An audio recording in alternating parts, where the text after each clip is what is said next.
Welcome dear students to NDA maths classes by DB sir. तो बच्चों, आज की इस क्लास हम स्टार्ट करने जा रहे हैं नया chapter that is lines and angles. और आज की क्लास हम स्टार्ट करेंगे एक्सरसाइज 6.1। और इस एक्सरसाइज को स्टार्ट करने से पहले कुछ थ्योरम्स और एक्सियोम्स की हमें ज़रूरत पड़ेगी इस पूरे एक्सरसाइज को सॉल्व करने के लिए। तो पहले हम एक्सियोम्स एंड थ्योरम डिस्कस कर लेते हैं। केवल 2 एक्सियोम है और 1 थ्योरम है जिसका यूज़ करके हम पूरे एक्सरसाइज को सॉल्व करेंगे। ओके, तो स्टार्ट करते हैं आज की क्लास विथ एक्सियोम 6.1। एक्सियोम 6.1 क्या कहता है? If you have a straight line, अगर आपके पास कोई स्ट्रेट लाइन पहले से है, ठीक है, ये एक स्ट्रेट लाइन हो गई, इसका नाम मैं ले लेता हूँ, सपोज कीजिए एक्स वाई आपकी एक स्ट्रेट लाइन हो गई। और इस लाइन के ऊपर अगर कोई रे जाती है, ठीक है, इस लाइन के ऊपर अगर कोई रे बना दें हम, सपोज करो मैंने एक रे यहाँ पे बना दी, इस रे का नाम लिख दिया ओ पी, ठीक है। तो यहाँ पे जो रे बनाई है, इस रे के माध्यम से यहाँ पे एक पेयर ऑफ एडजेसेंट एंगल्स बन चुका है। मींस एडजेसेंट एंगल्स का एक जोड़ा यहाँ पे तैयार हो चुका है, जिनका कॉमन आर्म है, दोनों एंगल्स का जो कॉमन आर्म है वो है ओ पी, और नॉन कॉमन आर्म्स हो गए O X and O Y. Okay, तो यहाँ पर आप देख रहे होंगे एंगल पी ओ एक्स, एक एंगल तो ये बना, ठीक, और दूसरा जो आपका एडजेसेंट एंगल बना वो है एंगल पी ओ वाई। ये दोनों एंगल आपस में क्या हो गए? एडजेसेंट एंगल्स हो गए, और जिनका कॉमन आर्म आप देख ही रहे हैं, दोनों में जो कॉमन आर्म है वो ओ पी है एंगल्स का, और नॉन कॉमन आर्म्स जो हो गए वो हैं ओ एक्स और ओ वाई। ओके, तो एक्सियोम 6.1 ये कहता है कि अगर कोई रे ऐसी बना दें हम किसी लाइन के ऊपर में, तो रे के माध्यम से दो जो एडजेसेंट एंगल्स बने, इन दोनों का सम ऑलवेज 180 डिग्री के बराबर होगा। मीन्स कहने का मतलब है angle P O X plus angle P O Y, इन दोनों का जो सम बनेगा will always be equal to 180 degree. तो ये आपने दिमाग में रखना है, ठीक है। तो रे आपका कैसा भी बन सकता है, जो नहीं कि रे आपका जैसे मैंने बना रखा है वैसे ही हो, किसी भी डायरेक्शन में हो सकता है यहाँ पे, ठीक है। तो जैसे यहाँ पे मैं ये बना दूँ, फिर से मैंने स्ट्रेट लाइन बनाई एक्स वाई, और यहाँ पे मैंने एक रे बना दी ओ पी, इस तरफ को बना दिया ये ऐसे, ठीक है, ओ पी ये रे बन गई। तो यहाँ भी जो दो एडजेसेंट एंगल्स बनेंगे, ये दोनों का जो सम बनेगा it will always B 180 degree. Okay, तो इसको हम लीनियर पेयर भी कहते हैं। तो जब हम एक्सरसाइज को सॉल्व करेंगे तो उसमें डायरेक्टली हम एक्सियोम 6.1 नहीं कहेंगे, हम कहेंगे बाय लीनियर पेयर। तो आपने दिमाग में रखना है, लीनियर पेयर का मतलब ये हो गया कि अगर किसी लाइन के ऊपर कोई रे जा रही है और उस रे के माध्यम से दो एडजेसेंट एंगल्स जो बनेंगे उनका सम जो है हमेशा 180 डिग्री के बराबर होगा। ओके, और एक्सियोम्स को प्रूफ की ज़रूरत नहीं होती है, जैसे कि हमने यूक्लिड्स ज्योमेट्री में डिस्कस किया था। Axioms are already proved statements, okay, they don't require any proof. Okay, अब चलते हैं हम एक्सियोम 6.2 में। एक्सियोम 6.2 क्या कहता है? जस्ट इसका उल्टा है। उल्टा इन द सेंस ये कहता है अगर आपके पास दो एंगल्स हैं एडजेसेंट, ठीक है, सपोज करो मैंने एक एंगल ये बना दिया, एक एंगल मैंने ये बना दिया, ओके, इस एंगल का नाम कुछ लिख दिया मैंने पी क्यू आर, ठीक है, पी क्यू आर, ओके, और इसी एंगल के साथ एक मुझे एडजेसेंट एंगल बनाना है, ओके, जिसका कॉमन आर्म जो है पी क्यू है। तो एक एंगल और बना लेता हूँ मैं, ठीक है, इस एंगल को, और एक एंगल मैंने बना दिया यहाँ पे एंगल पी क्यू टी, ठीक है। तो यहाँ पर आपको दो एंगल्स दिख ही रहे होंगे, एंगल पी क्यू आर, एक ये वाला एंगल हो गया एंगल पी क्यू आर, और दूसरा एंगल कौन सा वाला हो गया? दूसरा एंगल हो गया पी क्यू टी। ओके, अब देखिए ये दोनों आपके एडजेसेंट एंगल्स हैं। अगर अगर इन दोनों एंगल्स का सम, दोनों एडजेसेंट एंगल्स का सम पी क्यू आर और एंगल पी क्यू टी का सम अगर 180 डिग्री के बराबर आ जाए, ठीक है, जस्ट उसका उल्टा है, ऊपर वाले एक्सियोम का 6.1 का जस्ट उल्टा है। अगर इन दोनों एंगल्स का सम 180 डिग्री के बराबर आए तो जो नॉन कॉमन आर्म्स बनेंगे, नॉन कॉमन आर्म्स माने यहाँ पे कॉमन आर्म तो पी क्यू है, नॉन कॉमन आर्म्स कौन किससे हो गए? एक तो क्यू आर हो गया और दूसरा क्यू टी हो गया। तो ये क्यू आर और क्यू टी ये क्या बनाएंगे? एक स्ट्रेट लाइन बनाएंगे। मीन्स कहने का मतलब है आर क्यू टी जो बनेगा will be a straight line, ठीक है। अगर एंगल्स का सम 180 डिग्री के बराबर हो गया एडजेसेंट एंगल्स का, तो जो नॉन कॉमन आर्म्स हैं वो एक स्ट्रेट लाइन बनाएंगी। Okay, hope this is clear. तो ये भी हम कई बार यूज़ करेंगे, ठीक है। एक्सियोम 6.2 का यूज़ हम क्वेश्चंस को सॉल्व करने वक्त करेंगे। अब इसके बाद चलते हैं थ्योरम 6.1, उसके बाद हम एक्सरसाइज को स्टार्ट कर लेंगे।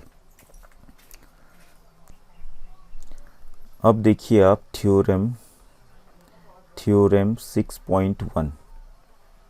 थ्योरम 6.1 ये कहता है अगर आपके पास दो इंटरसेक्टिंग लाइंस हो जाएं, सपोज़ कीजिए एक लाइन ये है आपकी, let this line be P Q, okay, और दूसरी लाइन हो गई आपकी आर एस। दोनों आपकी कैसी लाइनें हो गई?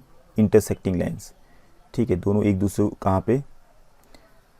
एक पॉइंट पे इंटरसेक्ट कर रही है और उस पॉइंट को हम नाम दे देते हैं ओ, ठीक है। O is the point of intersection of both the lines P Q and R S, okay. तो यहाँ पे थ्योरम कहता है कि वर्टिकली अपोजिट एंगल्स जो बनेंगे वो इक्वल बनेंगे। Means angle P O R का वर्टिकली अपोजिट एंगल होगा angle R O Q, sorry S O Q, angle S O Q will be equal to angle P O R. और दूसरा आपका बन जाएगा, दूसरा पेयर बन जाएगा एंगल पी ओ एस, यहाँ पे मैं डार्क कर रहा हूँ, ठीक है, is equal to angle R O Q. ये डार्क कर दिया मैंने। मीन्स अगर मैं यहाँ पे नाम लिखूँ शॉर्ट करने के लिए, एंगल 1 इसको मान लेता हूँ, एंगल 2 इसको मान लेता हूँ, एंगल 3 इसको मान लेता हूँ, एंगल 4 इसको मान लेता हूँ, तो एंगल 1 एंगल 3 के बराबर होना चाहिए और एंगल 2 एंगल 4 के बराबर होना चाहिए। ये ऐसा ये थ्योरम कहता है, ओके। तो इसको प्रूफ करने के लिए हम एक्सियोम 6.1 का यूज़ कर सकते हैं। जैसे आप देख रहे होंगे यहाँ पे, अगर मैं आर एस की बात करूँ तो आर एस एक स्ट्रेट लाइन है और आर एस के ऊपर एक रे आपको दिखी रही है ओ पी। तो यहाँ पे पेयर ऑफ एडजेसेंट एंगल्स बन चुके हैं, इन दोनों का सम 180 डिग्री के बराबर होगा। That means angle 1 plus angle 2 जो है 180 डिग्री के बराबर आ जाएगा, ठीक है। एंगल 1 और एंगल 2 को जोड़ के 180 डिग्री के बराबर आएगा, क्योंकि आर एस आपकी एक स्ट्रेट लाइन हो चुकी है। ये हो गया equation 1, okay. In the same manner P Q भी आपकी स्ट्रेट लाइन है। अगर पी क्यू स्ट्रेट लाइन है तो ओ आर रे हो गई। तो ध्यान से देखिए फिगर में, तो पी क्यू अगर स्ट्रेट लाइन है तो ओ आर उसके ऊपर एक रे हो गई और जिसके माध्यम से यहाँ दो एडजेसेंट एंगल्स बन चुके हैं, एंगल 1 और एंगल 4। तो एंगल 1 और एंगल 4 का जो सम बनेगा ये भी 180 डिग्री के बराबर आ जाएगा by axiom 6.1, by linear pair भी हम कह सकते हैं, ठीक है। फ्रॉम इक्वेशन 1 एंड 2 ध्यान देंगे, दोनों इक्वेशन इक्वल हैं क्योंकि यहाँ पे इनका जो राइट हैंड साइड है वहाँ पे 180 डिग्री आपको दिख रहा होगा।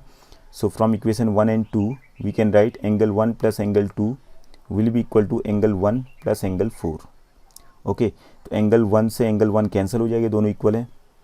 तो बचा कि आपके पास angle 2 is equal to angle 4। तो हमारा एक चीज़ तो प्रूव हो चुका है कि एंगल 2 एंगल 4 के बराबर आ चुका है, okay. In the same manner angle 1 और एंगल 3 आप प्रूव कर सकते हैं, ठीक है। तो यहाँ पे हम कह सकते हैं angle 2 plus angle 1 is equal to 180 degree. क्यों? इसके पीछे रीजन हो जाएगी R S is a straight line, ठीक है। ये तो हमने इक्वेशन 1 जो बनाया था वही आपका सेम हो गया। इक्वेशन 1 जो है इसको रिपीट कर दिया हमने, इसको समझाने की जरूरत ही नहीं है। In the same manner angle 2 और एंगल 3 का सम भी 180 डिग्री के बराबर बनेगा। Angle 2 plus angle 3 will also भी इक्वल टू 180 डिग्री। ये हो गया आपका इक्वेशन 3, ठीक है। अब देखिए एंगल 2 और एंगल 3 का सम 180 डिग्री के बराबर क्यों बनेगा? क्योंकि यहाँ पे आपकी पी क्यू स्ट्रेट लाइन होगी। आप देख रहे होंगे अगर पी क्यू स्ट्रेट लाइन है तो ओ एस यहाँ पर रे हो गई है और ये रे जो है दो एडजेसेंट एंगल्स बना दिए इसने यहाँ पे, ओके। और इन दोनों एडजेसेंट एंगल्स का जो सम बनेगा 180 डिग्री के बराबर बनेगा। फ्रॉम इक्वेशन 1 एंड 3 अब हम लिख सकते हैं 180 डिग्री दोनों में है। So angle 2 plus angle 1 is equal to angle 2 plus angle 3, ठीक है। तो यहाँ से 2 से 2 कट जाएगा, एंगल 2 से एंगल 2 कट गया, तो angle 1 is equal to angle 3। ये आपका ये भी प्रूफ हो चुका है, okay. In this way we can prove it. Simple सा हमने लीनियर पेयर मीन्स एक्सियोम 6.1 का यूज़ करते हुए इसको प्रूव कर दिए है। तो आपने ये 3 चीज़ें दिमाग में रखनी है और बाकी फिर एक्सरसाइज आपकी नॉर्मली सॉल्व हो जाएगी। तो स्टार्ट करते हैं exercise 6.1 with question number 1। Question number 1 देखिए, फिगर आपका बना हुआ है 6.13, lines A B and C D intersect at O, ठीक है। ए बी और सी डी इंटरसेक्टिंग लाइन्स हो गए, दोनों ओ पे इंटरसेक्ट करें। ध्यान देना ए बी कहाँ पे आपके सामने में दिखना चाहिए, ए बी और सी डी, केवल दो लाइन्स की बात हो रही है यहाँ पे। ए बी एक स्ट्रेट लाइन है और सी डी भी एक स्ट्रेट लाइन है और दोनों एक दूसरे को पॉइंट ओ पे इंटरसेक्ट कर रहे हैं। If angle A O C plus angle B O E is equal to 70 degree. तो एंगल ए ओ सी कहाँ पे, इसको थोड़ा सा डार्क कर लेते हैं हम लोग। एंगल ए ओ सी ये वाला एंगल हो गया, angle A O C plus angle B O E ये वाला एंगल हो गया, जिसको मैंने रेड से डार्क कर दिया है। इन दोनों एंगल्स का सम 70 डिग्री के बराबर है। और angle B O D 40 degree है, तो एंगल बी ओ डी को कोई दूसरे कलर से डार्क कर लेते हैं। एंगल बी ओ डी ये वाला एंगल हो गया, ग्रीन कलर से मैंने डार्क कर दिया इसको। It is equal to 40 degree. Okay, ये आपका क्लियर हो चुका है। तो आपने क्या निकालना है, फाइंड एंगल बी ओ ई। बी ओ ई तो कहाँ पे एंगल बी ओ ई, बी ओ ई जो रेड वाला है इस तरफ, ये बी ओ ई हो गया। And angle and reflex angle C O E. C O E का रिफ्लेक्स निकालना है, दैट मीन्स पहले सी ओ ई निकलेगा तभी इसका रिफ्लेक्स। रिफ्लेक्स का मतलब 360 में से इसको माइनस कर देंगे तो वो इसका रिफ्लेक्स एंगल होगा।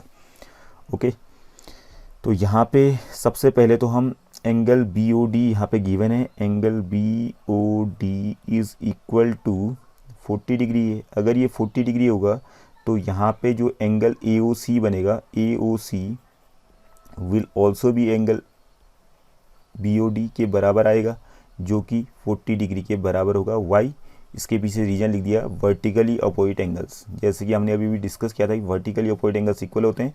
तो angle B O D angle A O C के बराबर हो गया, जो कि ये भी 40 डिग्री के बराबर आ जाएगा। तो यहाँ भी हम 40 लिख देते हैं अब सॉल्व करने वक्त। ओके, फिर दूसरा हमें गिवन है angle A O C plus angle B O E is equal to 70 degree. ये गिवन ही हमें क्वेश्चन में है, बट यहाँ पे अब हमें एक चीज़ और मालूम हो चुकी है।